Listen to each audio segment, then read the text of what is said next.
Bonjour. La semaine dernière, Georges Marchais a consacré, avec ses camarades et avec ses amis qui soutiennent sa candidature, toutes ses émissions à vous exposer ce que peut être une grande politique française nouvelle. Une politique de plein emploi, de lutte contre toutes les injustices, de blocage de la hausse des prix. Et surtout, il a mis en lumière les moyens nécessaires pour réaliser une telle politique. L'ensemble de ces objectifs, vous les trouvez dans les 131 propositions dont Georges Marchais vous a donné connaissance. En même temps, le candidat communiste a répondu à toutes les questions posées par les syndicats, par les organisations professionnelles de paysans, de travailleurs indépendants, par les associations les plus diverses de personnes âgées, d'handicapés, d'invalides, tant d'autres encore. Il a répondu à tous connaissent ses positions. Il s'est adressé à la jeunesse dans une émission spéciale à la radio et hier soir, il a parlé aux originaires des départements et territoires d'outre-mer, ce qui lui a valu 2 lettres, l'une de Guy Daninte, secrétaire du Parti communiste de la Guadeloupe, l'autre de Paul Vergès, secrétaire du Parti communiste de la Réunion, qui l'assure de leur complet soutien. Aujourd'hui, Georges Marchais veut traiter d'une très grande question pour la France, pour les Français, pour les Françaises. Il a invité pour cela Gisèle Moreau. Gisèle Moreau est employée, elle est aujourd'hui députée et elle occupe les fonctions les plus importantes au Parti communiste français. Gisèle Moreau. Bien, pour nous, l'élection présidentielle se situe dans la suite de notre action quotidienne pour les revendications des femmes et pour le changement. Nous sommes dans les entreprises, avec les travailleuses, pour défendre leurs droits à l'emploi, leurs conditions de travail, leur salaire, leur dignité. Nous sommes dans les cités populaires, avec les femmes, pour lutter contre les saisies, les expulsions, les hausses de loyers, pour réclamer l'augmentation des allocations familiales. Bien cela, des millions de femmes le voient, le savent, et nous luttons aussi contre les mentalités rétrogrades et pour l'égalité de la femme. Pas par des parlottes, mais par des actes. Mais Gisèle Moreau, il ne suffit pas d'être une femme pour bien défendre la cause des femmes. Évidemment, et les femmes en font chaque jour l'expérience avec Madame Pelletier. Sa politique, c'est celle de Monsieur Giscard d'Estaing, c'est l'aggravation des inégalités, le chômage, la vie chère, et les difficultés en particulier pour les femmes seules. Mais nous ne séparons pas le combat des femmes du combat des travailleurs. C'est pourquoi nous disons changer la vie des femmes.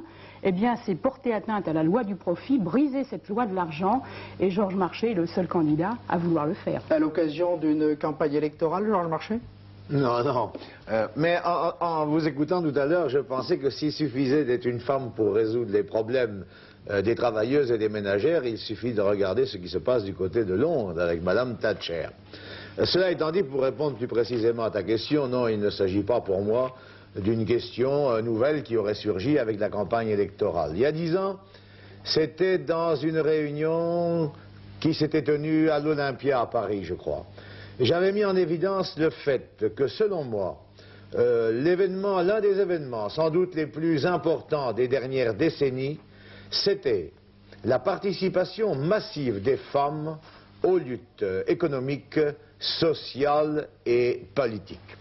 D'ailleurs, devant cet événement, évidemment, les patrons tombent des nues. Comment les femmes dans la lutte?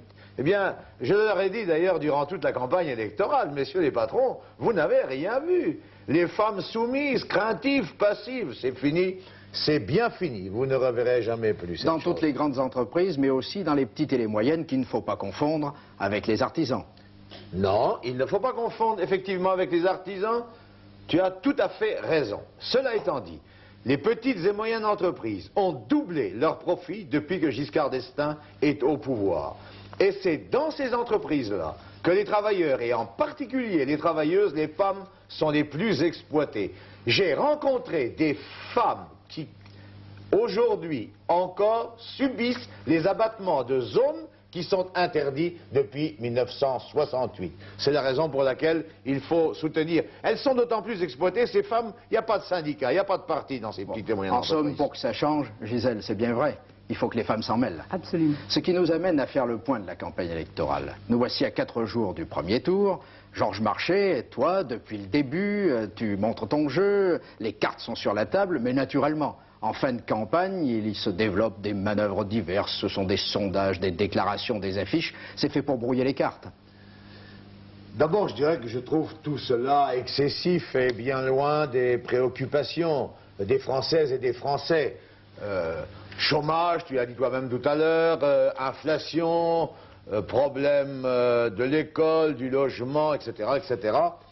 nous sommes loin, avec ces manœuvres, effectivement, des problèmes qui préoccupent les gens. Tu as tout à fait raison. Oui, mais dans cette campagne, bien sûr, l'objectif des autres, il est toujours le même depuis le début. Il est de réduire l'influence du candidat communiste, parce que le candidat communiste, il est porteur de l'espoir. C'est lui qui peut ouvrir la porte à l'union et au changement s'il a la force suffisante. Évidemment, c'est la raison pour laquelle Giscard d'Estaing voit de plus en plus rouge. Toujours anti-Giscard, Georges Marchais. Toujours anti-Giscard, pour la raison bien simple, c'est que dans mon combat, les objectifs que je poursuis, c'est le défi du plein emploi, que je lance à Giscard d'Estaing, c'est le défi d'une politique de justice sociale, c'est le défi d'une France indépendante, luttant pour la paix et le désarmement dans le monde. Et tout cela, c'est le défi de l'égalité des femmes. Mais ce sont tous ces défis qui leur font peur. Alors ils ne savent plus quoi inventer pour embrouiller les choses et détourner les Français, les électrices et les électeurs d'un vote libre au premier tour. Alors on voit Chirac qui se présente déjà comme s'il était à l'Élysée. Ça ne m'étonne pas, avec lui, il exagère toujours. On voit François Mitterrand dire qu'au premier tour, les électrices et les électeurs n'auraient pas le droit de choisir le candidat de leur choix librement. Au moment même où nous apprenons par un journal du soir qu'une négociation est en cours entre François Mitterrand et Giscard d'Estaing pour organiser entre eux un débat entre les deux tours. Tout cela sont vraiment des manœuvres. Ce sont des manœuvres dont l'objectif est bien clair. C'est d'essayer de diminuer au maximum l'importance des voix qu'aura le candidat communiste. Oui. Ils font d'autant plus d'efforts d'ailleurs pour cela que moi je le sens, je rencontre beaucoup de gens, je fais beaucoup de réunions, en particulier avec des femmes, eh bien on peut dire que le courant grandit en faveur du candidat communiste. Il y a une volonté d'union et de changement extrêmement forte dans le pays. C'est parce que Georges Marchais a ouvert la porte, il a ouvert l'issue dans son émission de Cartes sur table le 23 mars. Je crois que tu as été entendu.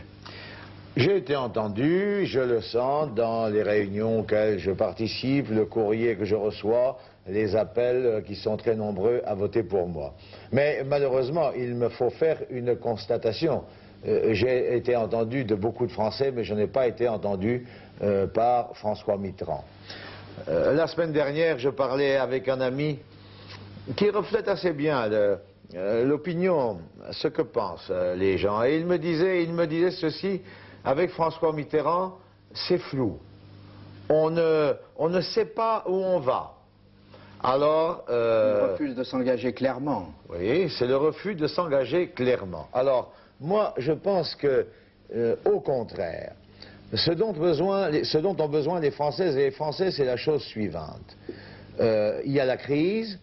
Est-elle fatale? Non, elle n'est pas fatale. On peut en sortir. Alors, il faut une politique claire. Il faut des objectifs précis, correspondant aux intérêts des travailleurs manuels et intellectuels et de la paysannerie.